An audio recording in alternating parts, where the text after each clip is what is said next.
All right, so last week we relaunched a series called Heart Disease and How to Break Free, where we're really looking at 4 enemies that are causing all kinds of heart disease, not in your physical heart, but in your invisible spiritual heart, the invisible heart of your soul. And so in November, we kind of talked about one of these enemies, and that was the enemy of guilt. This month and into a little bit of next month, we're going to be looking at this enemy of anger. I thought it'd be a good idea, though, to start off by at least finding out what makes you guys angry. And so we're going to play a little game where I'm going to show you some slides. There's going to be 2 options. You have to decide between the 2 options, does A make you more angry or does B make you more angry? Kind of make sense? All right, if it hasn't made sense yet, it will as soon as we start playing. Okay, so what makes you most angry? When people chew their food loudly, that's option A. Or B, when people talk loudly on the phone in public places. How many would say A? How many would say B? Some of you are like, I'm not even going to vote for these. These don't make me angry at all. That's good. That's a good place to be. All right, I think A had that one, though. Let's see the next one. What makes you most angry? When people walk slowly in front of you and block the way. Yes.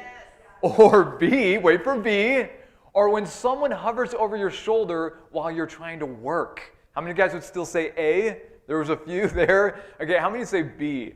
I am definitely B on this one. I hate that. Okay, next one.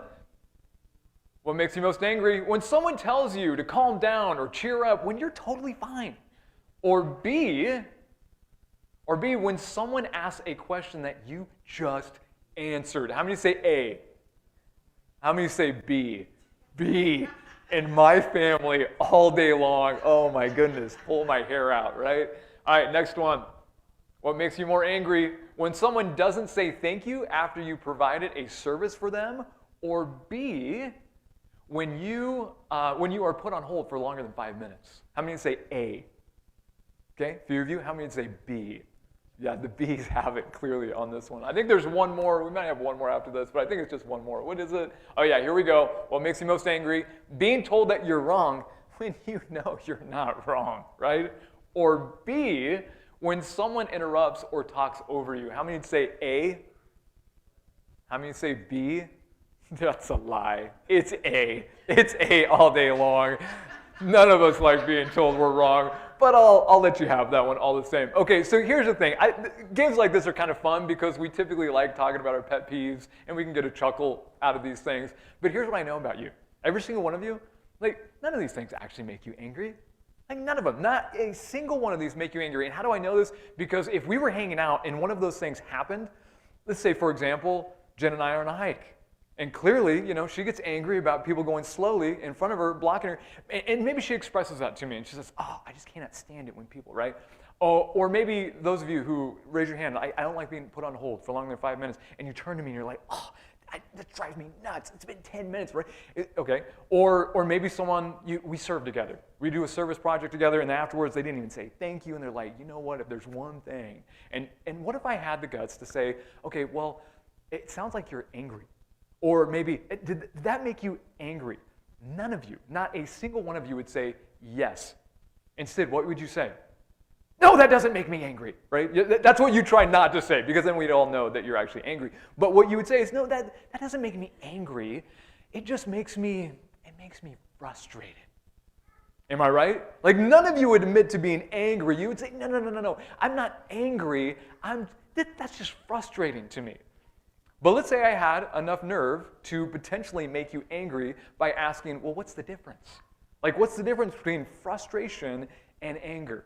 Would you have an answer for that? I think there's probably an answer for that. As I look at people and I have conversations with people about frustration and anger, I typically see frustration. We can actually go to the next slide. Frustration is like the appropriate, we think is the appropriate response to the external circumstances around us. Right? Something is wrong out there.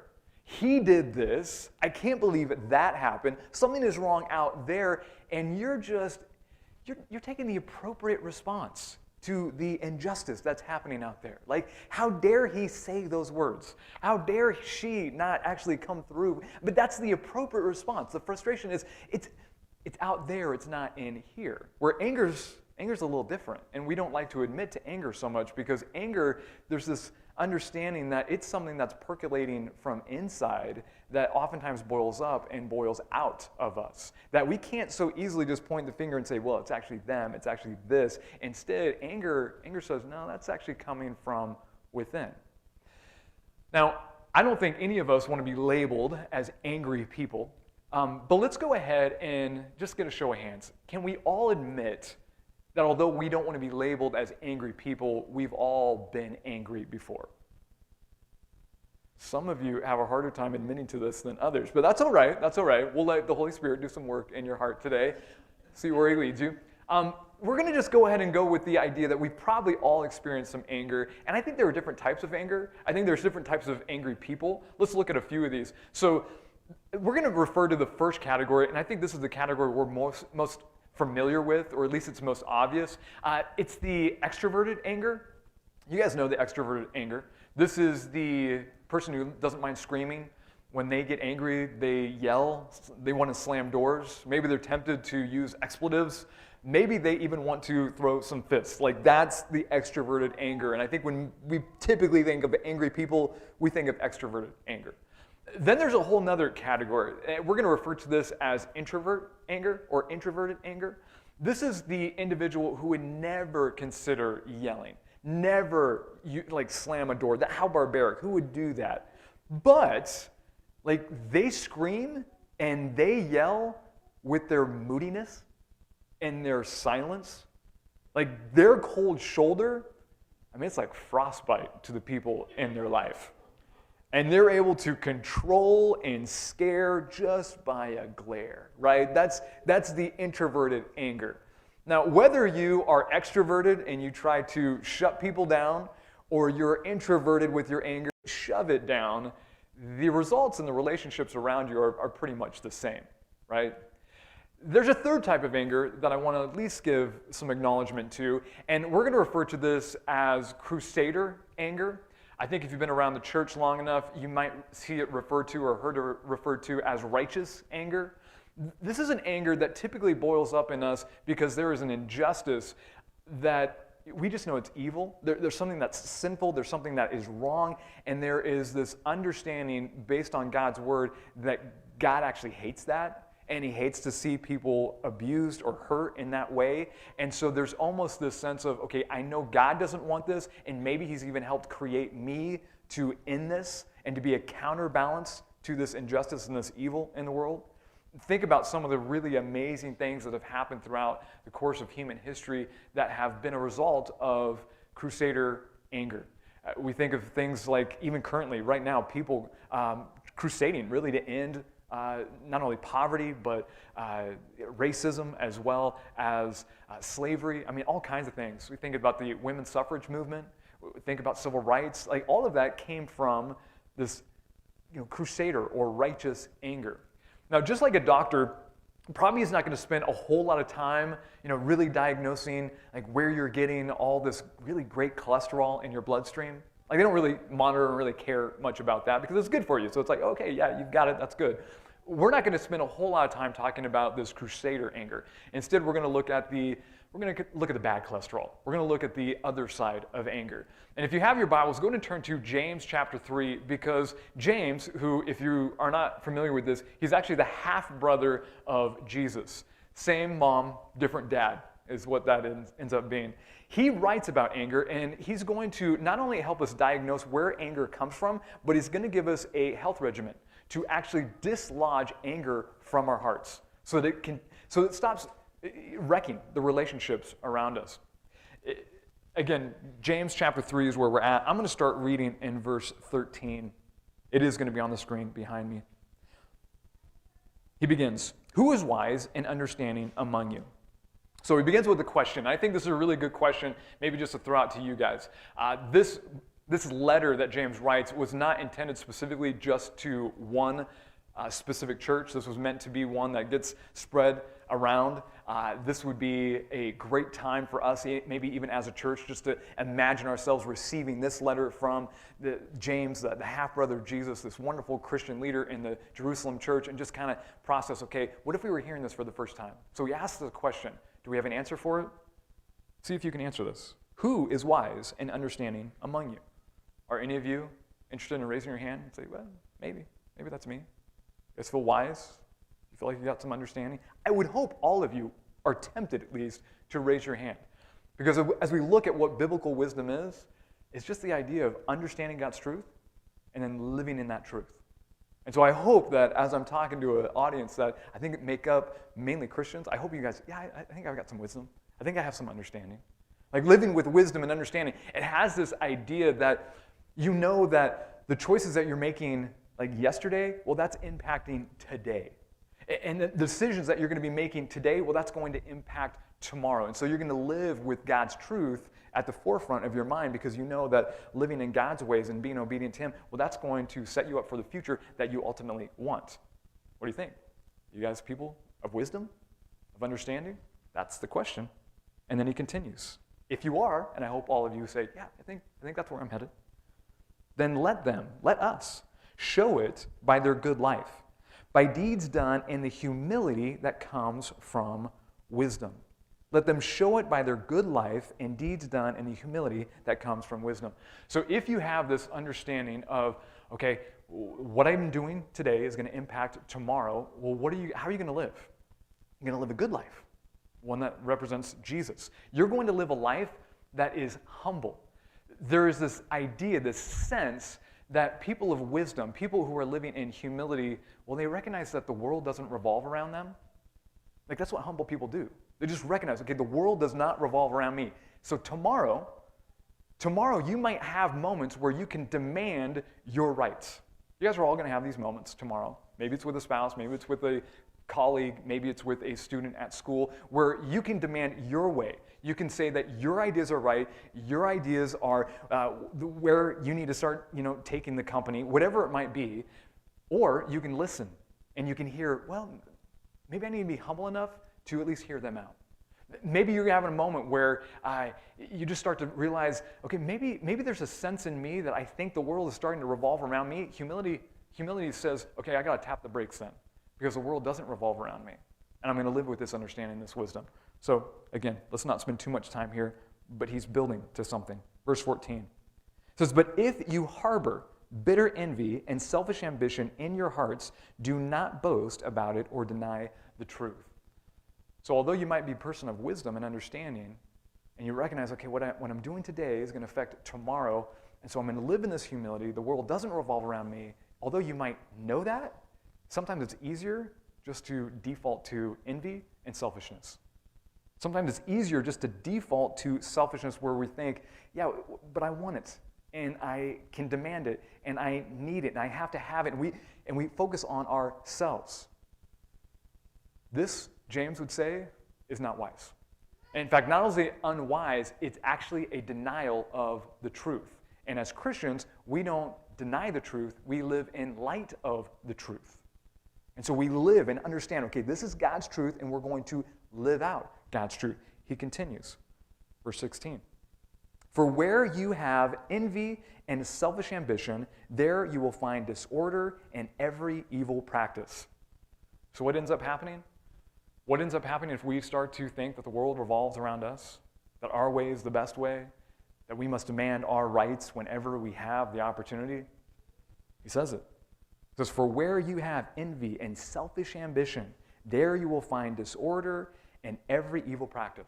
So if you start to filter your world, you start to filter your marriage, you start to filter your the relationship you have with your children, you start to filter the relationships that you have with friends at school and your colleagues, all through this filter of, okay, I got to have what I want, when I want it, how I want it. What ends up happening? All kinds of disorder.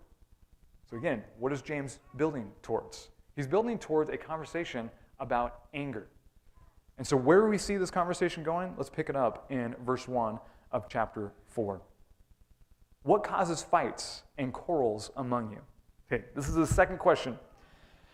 None of you really felt comfortable answering the first question, but do you feel comfortable answering the second question here? Let's ask it again. What does he ask? What causes fights and quarrels among you? Do you know? I think many of us, we might hear that question and we say, James, I think you might actually be asking it in a wrong way. Like, I think I know what causes fights and quarrels among us. but I think it's not a what. I think it's actually a who. I think you're answering or asking this question just a little off. It's not a what causes. I think it's a who causes. And I have an answer for that one. I mean, I think you all have an answer for the who, right?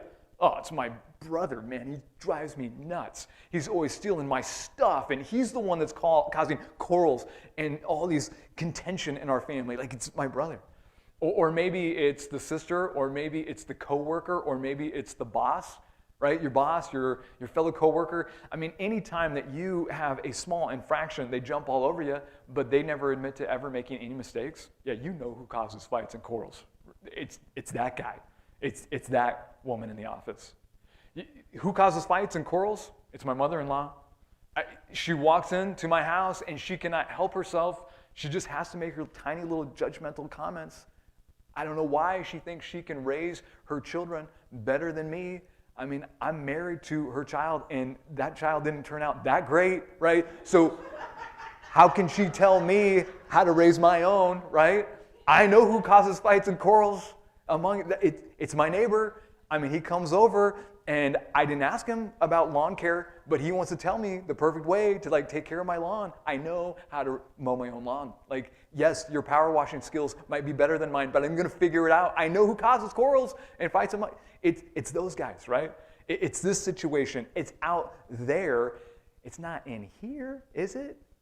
And see, James would say it's not a who, it's a what. And we love to live our life as though it's a who. But James says you will never get to the heart disease that is growing inside of you. You will never dislodge this anger if you keep thinking it's a who, because it's a what. Notice what he says next. He asks the question, what causes fights and quarrels among you? Don't they come from your desires that battle within you? He says it's not out there. Do you have enough wisdom? Do you have enough understanding to recognize where this is coming from? He says it's coming from within. And then he goes a little bit deeper, and he explains exactly where this is coming from within. Verse 2, he says, you desire, but do not have. So you kill, you covet, but you cannot get what you want. So you quarrel and fight. He says it comes from within, but you catch the other part? Like, I know it's coming from within. Okay, yeah, it's in there, but why is it in there? Did you catch it? I'm going to say it simply, because he says it so simply. Anger comes from not getting what you want. Why are you angry? You didn't get what you wanted. This is what we talked about last week when we were talking about that whole debt-debtor dynamic that anger causes. What does anger shout? What does anger scream? Anger screams, you owe me. Like, you took something from me. You didn't come through for me. You should have spoken kinder to me. I wanted respect. You gave me disrespect. What happens is there is a debt-debtor relationship that ends up taking place. But James says it so simply. He says, you're upset, you're angry because you didn't get what you wanted. Think about the last time you were angry. Okay, some of you are like, Jonathan, I don't get angry. I just get frustrated. We already established that. Okay, for those of you who don't want to admit to anger, think about the last time that you were frustrated. What was it that frustrated you? Right? Like, he was supposed to give you respect, but what did you get instead? You got disrespect. Yeah, I'm angry. Well, because you didn't get what you wanted. You wanted the respect. Now, the reason why I got angry is because we had agreed what we were going to spend money on. And then I'm looking through the receipts, and they bought it. Like, we talked about it. We weren't going to spend money on these things. And as I'm looking through the receipts, they bought it. I can't believe they bought it. Yeah, but here's the thing. You wanted them not to buy it, right? You wanted them to spend money this direction, savings, investing, but they decided to buy the whatever. You didn't get what you wanted. Okay, yeah, no, the last time I was angry was, well, you know, they were shooting the I really thought it was going to go in the basket, that our team was going to win, and it hit the rim and it bounced, and I was so angry. Right, yeah, because you didn't get what you wanted. You wanted your team to win, and they lost, and you got angry. No, Jonathan, the last time I was angry, I was on the highway, and someone swerved right in front of me, And if I didn't have the reaction time that I had, and I had my kids in the car, we could have easily gotten in an accident, and we might have died. I might have lost one of my children. I'm angry because we could have died. Okay, yeah, fair enough. But isn't it true that what you wanted was this driver to actually obey the laws of the land? Isn't it true that you wanted this driver to actually care about other people, not just themselves? And here's the deal. You didn't get what you wanted. No. I'm getting angry, Jonathan, because I've got a newborn at home, and I'm just not getting the sleep that I'm supposed to have. And so I'm just always on edge, and that's the reason. Okay, certainly, probably lack of sleep causes you to be a little on edge. But the truth is, wouldn't you just want your child to let you sleep all the way through the night, and you're not getting that? I know you're thinking about that I'm using this as my child. No. I may have a newborn, but here's what happens. If that baby starts crying at night, I just say, baby, I'm talking about my wife, baby, you better take care of the baby. That's how I handle it. So I get as much sleep as I need. And anyway, it is great to have Dana back. Am I right? Yeah. So what James is basically saying is, it's coming from within. Why are you getting so angry? Well, this is coming from within. And many of us, we might want to push back on that just a little bit. And we say, Jonathan, if it wasn't for all these experiences, if it wasn't for all these people, if it wasn't for, and again, what do? We point out, if it wasn't for all of them shaking me, I wouldn't get, the anger wouldn't come out of me if I wasn't getting shaken. But the reality is, if you get shooken, if you get shaken, is that right? If you get shook, that's the word. If you get shook and anger is what's spilling out of you, guys, what's in there in the first place? It's anger, isn't it? Haven't we all met people, we marvel at them. Haven't we all met people that when they get shook, somehow grace spills out? You're like, what? I'd be going nuts right now. Haven't we all encountered people that when they get shook in life, somehow they're still able to find joy? We're like, how are you able to do that? That's because that's what's within their heart. And I know that many of you, you're thinking to yourself, so am I not allowed to get upset about things now? No, I think there are definitely times that you should probably get upset. I think there are certain things like someone mistreating you, and if that doesn't upset you, you're probably not human. I think there are times where someone might commit to something and they fall through on that commitment, and yes, you're frustrated or you're angry or you're upset, and that's a part of life.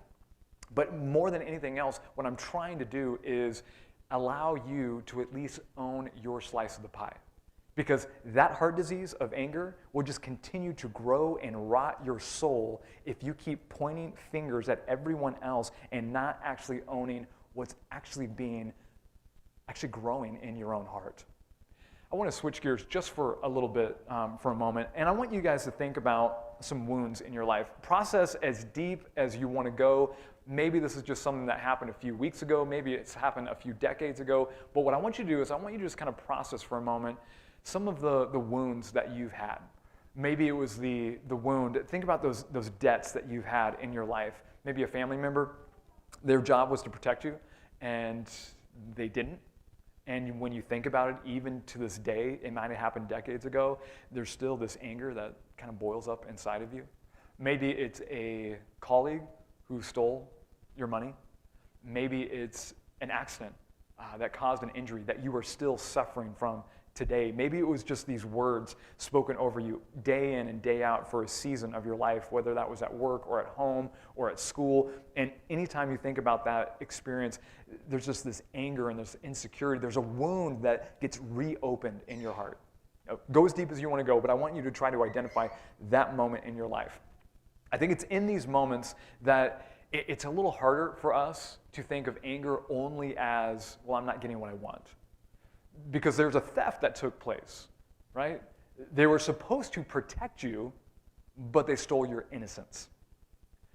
They were supposed to actually be someone I could trust, but they took all my money. There was a theft that took place. Well, they were supposed to drive correctly, but instead they crashed into me, and now I'm dealing with a lifetime of back pain.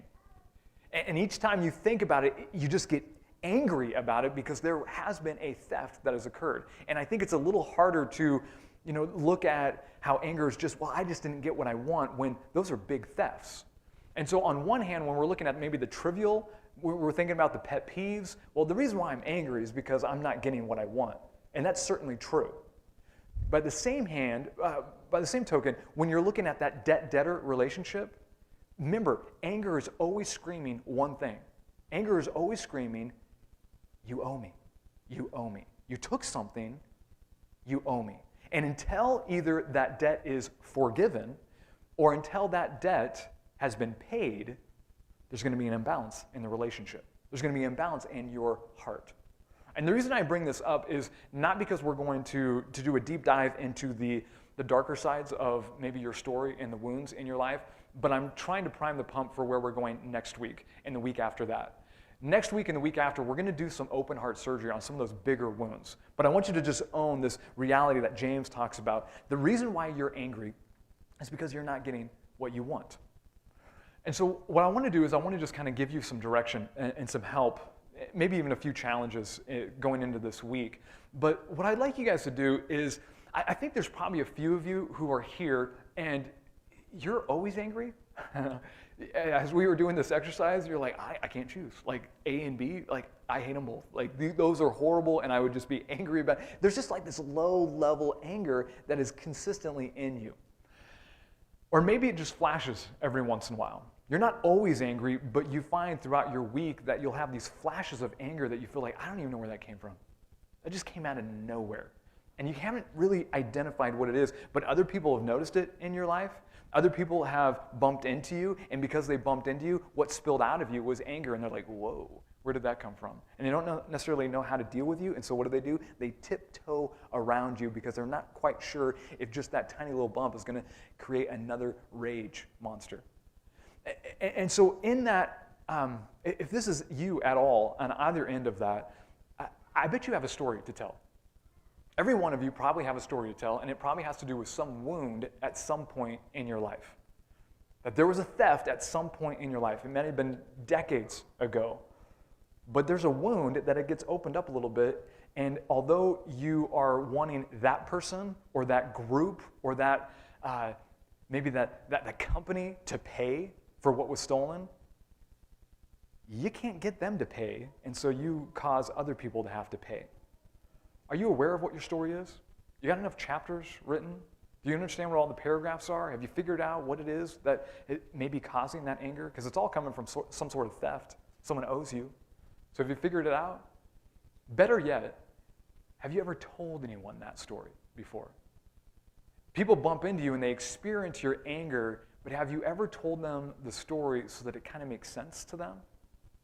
Because the reason why I'm sharing this is each one of the enemies that are involved in heart disease, whether it's guilt, whether it's anger, whether it's envy, or it's greed, every single one of them grows in the darkness.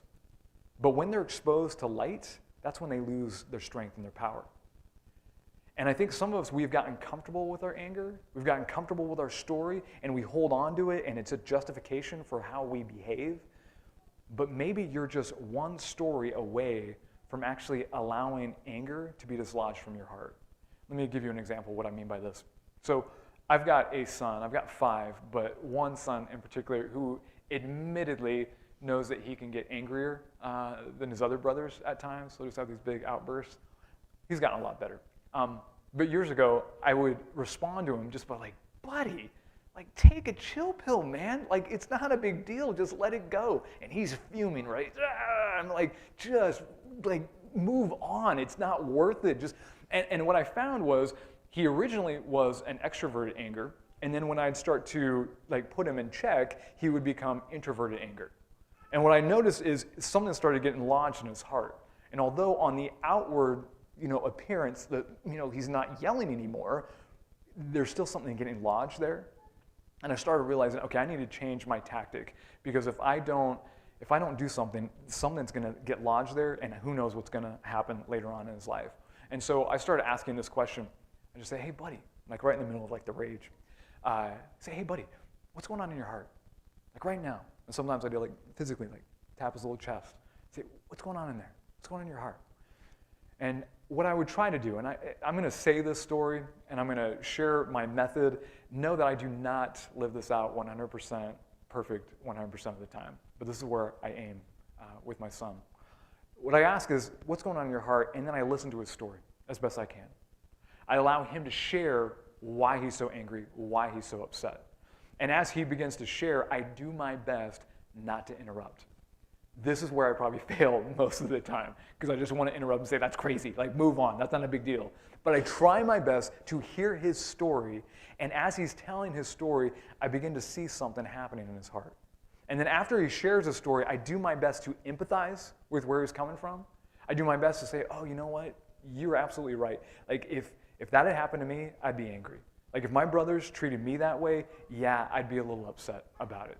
Yes, I would be frustrated. So I try to empathize, and then once I've heard his story, once I've empathized, then we move into processing his reaction, particularly his reaction in light of what God has done for him every single time that he's messed up, and how God handles him with grace and love and mercy. And we kind of process, okay, is this how you should maybe be handling this? And before I know it, almost 100% of the time, you know what I've noticed? That anger begins to get dislodged from his heart. As some of you, you're holding on to a lot of anger. You've got a story to tell, but you've never told anyone your story. And so it has lodged there, maybe not just for months, but for years and decades.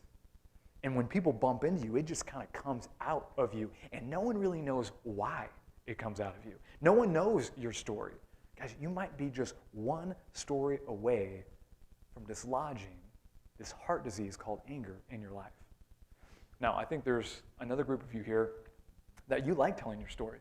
In fact, you tell your story whenever you can tell your story because you like the sympathy, right? You love telling your story because it can justify any choice, any moodiness, any, slip of a swear word that comes out of your mouth. Because isn't it true? Like if anyone knew your story, if anyone understood, like your parents, if anyone understood the abuse that your ex put you through, if anyone had gone through a horrific, corporate struggle like you went through, I mean, you have every reason. No. You have every right to be as angry as you are. See, what happens is your story has become a built-in excuse for everything that you don't like and everything that other people don't like about you. But it's a built-in excuse not to change. What does James say about this? Again, going back to chapter 3, verse 13. It says, "Who is wise and understanding among you? Let them show it by holding on to a grudge as long as you possibly can." That's not what it says, right? Who is wise and understanding among you? Let them show it by holding on to, a crutch of all this pain and hurt and using it as an excuse for all your poor and bad mistakes. Doesn't say it. Let them show it by their good life, by deeds done in the humility. The world does not revolve around you. The humility that comes from wisdom.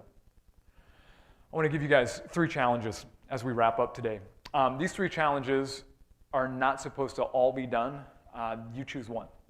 If I just give you one, I have a little bit of hope that you guys will be able to implement it into your life and actually apply it. If I start giving like 5 or 6, none of them are going to happen, right? So I'm going to give you 3 challenges having to do with hopefully almost a health regimen for dislodging anger, this heart disease of anger from your life. So number 1, the next time that you find yourself having that anger boiling up inside of you, here's what I want you to do. I want you to say out loud, the reason I'm getting angry is because I'm not getting what I want. That's the first challenge. Honestly, just say it. Maybe you're in an argument. Maybe you're at school. Maybe you're at home. You're battling out with your spouse, and you're so angry, and then you realize, okay, I'm really, really angry. Just say out loud, the reason I'm getting so angry is I'm not getting what I want. And your fellow student will be like, you're crazy, dude, but I think you're right. I think that's probably what it is. This principle will probably work best if they both understand, like the principle. But if nothing else, in the silence in your own mind, speak those words. The reason why I'm getting so angry is because I'm not getting what I want. What does that do? It dislodges the anger in your heart. How do I know it does it? Because I practice this. And it helps me every single time. When I find myself getting angry at my kids or angry at some crazy driver, I just tell myself, wait, Jonathan, the reason why you're getting so angry is because you're not getting what you want. And then I start to think about that wisdom and that understanding that I want to live in. The understanding of God's truth and want to live by that truth, not deny that truth. And it's okay, yeah, no, the world does not revolve around me. Okay, deep breath. And what do I see? The anger is starting to be dislodged. I know this is something that can actually be really practical because I shared the same challenge with many of you in a sermon last year, over a year ago. And it's been really fun because multiple couples have come up to me since then and said this was a game changer in our arguments at home. Like both of us will just before we continue, we'll just say, the reason I'm so angry at you right now is because I'm not getting what I want. And they're like, oh yeah, me too. Okay, let's take a deep breath and let's deal with this like not children, but grown adults. So practice it. Maybe that's the challenge you need to take on. Maybe the second challenge for some of you, you just need to figure out your story. You've got anger in your life, but you don't even know your story. And so you need to figure that out. Why? What happened? What wounds am I carrying? And then find somebody who loves you, who you love, and then do your best to share your story with them. Bring it out into the light. Allow it to be someone who you not only love, who they're going to care for you, but they're also not going to coddle you. They're going to give you some of the things that you need to do in order to move forward. And then finally, there's another group of you. There's another group of you who your challenge needs to be to ask and answer the question, how long? How long are you going to allow other people who you don't even like? How long are you going to allow other people who may not even be alive control your life? How long are you going to allow that to happen? How long are you going to allow those people who have wounded you in the past to control your future? This week. Seriously, get your calendar out. Mark it on your calendar. Look, say, okay, is it going to be 2 days from now? This is how long it's going to last. 2 weeks, 2 months, 2 years? How long? How long are you going to allow other people and the wounds that they've caused however many years ago to continue to control your life today? And then what I want you to do, if that's you, and it's really for all of you, I want you to come back next week as we do a little bit of more open heart surgery on this issue. Let's pray. Father, we know that there's so much challenge regarding anger. Father, but you are someone who has always handled anger appropriately. Father, we see in Scripture moments where you are angry, but it is that Crusader anger. In fact, it's that Crusader anger that brought your son Jesus. It's that Crusader anger that has saved our souls. And so we thank you for being angry towards sin. Father, thank you so much for your great love that solved that sin problem for us, though. And Father, for those of us in this room who maybe have this low hum of anger in the background of our minds and life, Father, I pray that you would help us to dislodge that. And for those of us who just have kind of these quick flashes that seem to come out of nowhere, or every once in a while we just hurt relationships because we're that slow burning fuse, but eventually we blow up. Father, I pray that you would begin to train us, to teach us, to move us from anger to forgiveness and grace. I pray this in your Son Jesus' name.